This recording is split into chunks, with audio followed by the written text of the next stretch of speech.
We are aware that not necessarily you people, but the TV houses have been asking for disciplinary action against the closure of the bridge, Independence Bridge, without my knowledge.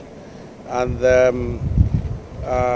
we, Ministry of Works, I'm in contact with my PAM secretary. And I did promise that we directed the controller Lagos to step aside until we conclude our investigation. And I did say that if we check the picture she had that warranted the immediate closure of the bridge, and if we see that the crack was, bad, then we will pardon her. And so we have checked, and we've seen that indeed the crack was very bad. And if that bridge was not closed at the time it was, we were very sure that there would have been an accident. And so we have, recalled her back. She's with us.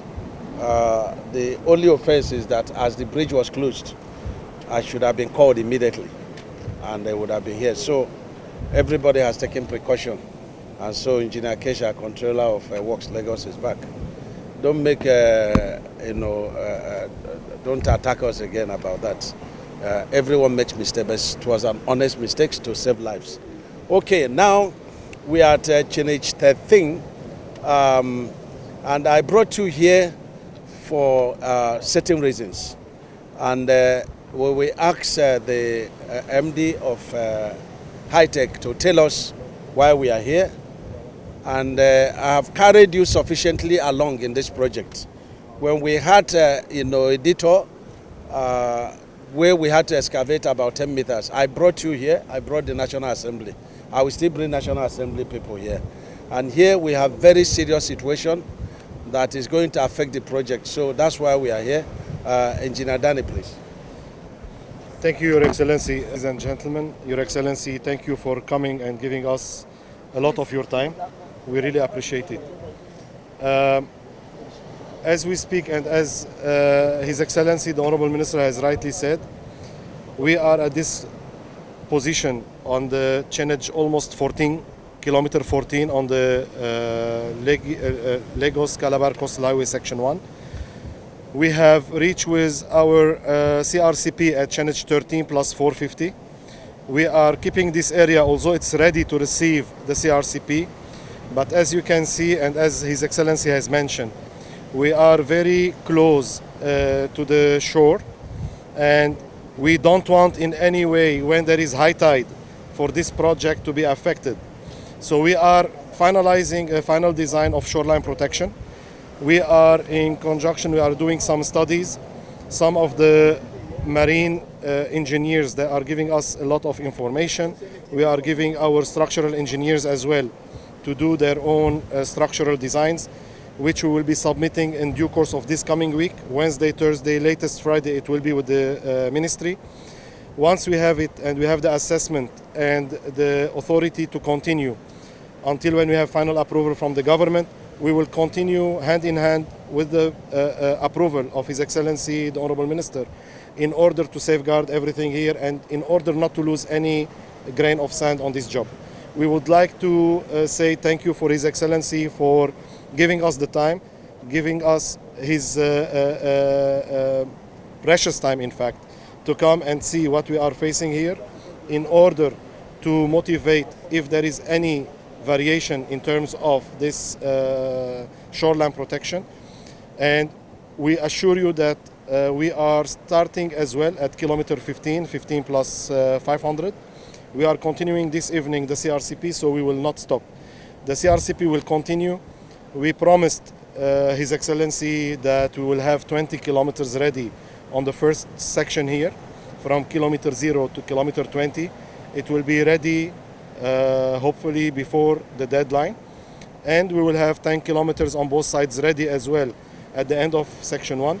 So we are keeping our promise, and we will keep informing the ministry, and we appreciate all the supervision made by the Federal Ministry of Works, having their engineers day and night with us. And this is not a small project, this is not a small task, having 24 hours people on ground. We really thank everybody. Thank you very much. Thank you. Thank you.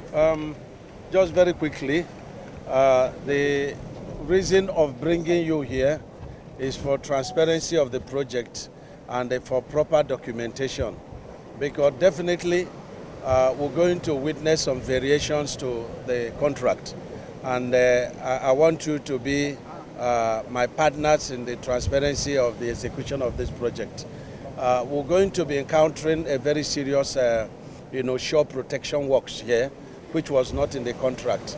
If you also go through the entire stretch, you find out that the houses left and right have been submerged, and we are using sand to do this, which means that we have to do a retaining wall to retain all the sand, because we had to put the pavement above the highest flood level. And so there is also going to be an introduction of retaining wall. Some places retaining wall is ongoing, not part of the project. The time we did the tour, and we increase sand filling to removing the refuse and bringing back sharp sand to replace, and of course filling to the acceptable pavement level is also going to affect the overall cost. But the transparency of this project, we are witnesses to that, and we continue to say that this project is being executed in the most transparent form, and you can see the height of filling. High tech, they have 3 shifts, and it's amazing. I've always said that when I enter from section 1 and I see how beautiful this road is, I get very much satisfied. And I say, look, if the road of earth can be like this, the coastal road can be like this, how beautiful will the street of heaven be? And so it means that I'm very satisfied with the work being done. I'm happy with their progress. This project is supposed to be 36 months, but it's like we finished section 1 in less than 18 months, and that is a major feat for them. I'm very proud of the commitment and partnership of high-tech engineering.